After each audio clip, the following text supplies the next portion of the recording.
নমস্কার বন্ধুরা, রন্ধনে বন্ধনে আপনাদের অনেক অনেক স্বাগত।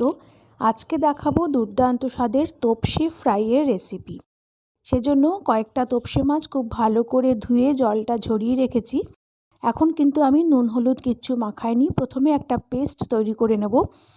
একটা ছোট সাইজের পেঁয়াজ, দুটো কাঁচা লঙ্কা, 5 কোয়া রসুন আর 1 ইঞ্চি আদা নিয়েছি। এগুলো সমস্ত একটা মিক্সিং জারের মধ্যে দিয়ে দিলাম।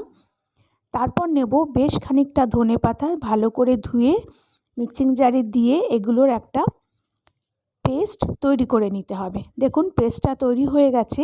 এবার মাছগুলোকে ম্যারিনেট করব। সেজন্য প্রথমে দিয়ে দিলাম 1/2 চামচ নুন, দিলাম 1/2 চামচ হলুদ গুঁড়ো আর একটা পাতিলেবুর অর্ধেকটা কেটে নিয়েছি, অর্ধেক পাতিলেবুর রসটা পুরোটা দিয়ে দিলাম। এবার দেব যে ধনেপাতা আর পেঁয়াজের পেস্টটা করে রেখেছিলাম সেটা 1 চামচ দিয়ে দিলাম। এবার সমস্ত কিছু দিয়ে মাছটাকে খুব ভালো করে মেখে নিতে হবে। মাছের গায়ে যাতে খুব ভালো করে মশলাগুলো ঢুকে যায়, এজন্য বেশ ভালোভাবে মাছের গায়ে সমস্ত মশলা মাখিয়ে নিলাম।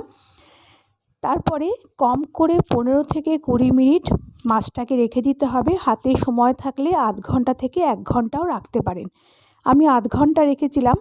আধ ঘন্টা পর একটা ব্যাটার তৈরি করে নেব। সেজন্য একটা বাটিতে নিয়ে নিলাম 4 টেবিল চামচ ময়দা আর 2 টেবিল চামচ সুজি। যতটা ময়দা নেবেন তার হাফ সুজি নেবেন। এরপর দিয়ে দিলাম যে পেঁয়াজের পেস্টটা করেছিলাম, 1 টেবিল চামচ দিলাম। তারপর 1/2 চামচ হলুদ দিলাম, 1/2 চামচ নুন, 1/2 চামচ জিরের গুঁড়ো আর 1 পিঞ্চ মতন বেকিং সোডা দিয়ে দিলাম। সমস্ত শুকনো উপকরণ এবার খুব ভালো করে মিশিয়ে নিতে হবে।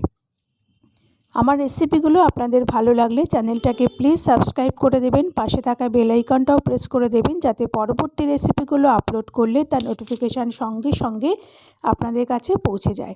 শুকনো উপকরণগুলো মেশানো হয়ে গেছে। এবার ফ্রিজে ঠান্ডা জল দিয়ে ব্যাটারটা তৈরি করতে হবে। অল্প অল্প জল দিয়ে অল্প অল্প করে মেশাবেন, একবারেই বেশি জল দিয়ে দেবেন না। একটা ঘন ব্যাটার তৈরি হবে আর চেষ্টা করবেন ফ্রিজের ঠান্ডা জলই ব্যবহার করতে। দেখুন ব্যাটারটা হয়ে গেছে। এরকম ঘনত্বের একটা ব্যাটার তৈরি করতে হবে।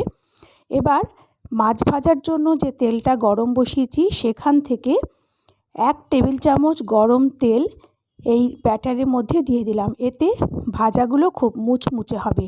এবার গরম তেলটাও ব্যাটারের সঙ্গে খুব ভালো করে মিশিয়ে নিলাম। ব্যাটারটা তৈরি হয়ে গেল। এবার একটা প্লেটের মধ্যে কিছুটা ময়দা নিয়েছি। একটা মাছ প্লেট থেকে তুলে নিলাম।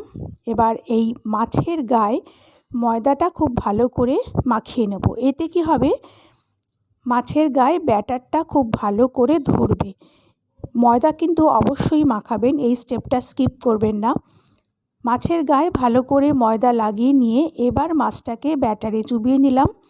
মাছের গায়ে খুব ভালো করে ব্যাটারটা লাগিয়ে নিলাম। তারপরে ব্যাটার থেকে তুলে মাছটাকে গরম তেলে ছেড়ে দেব। হাই ফ্লেমে তেলটাকে গরম করে তারপর গ্যাসের ফ্লেমটা একদম লো করে তারপরেই মাছগুলো দেবেন। আর পুরো মাছটাই কিন্তু লো ফ্লেমে ভাজা হবে।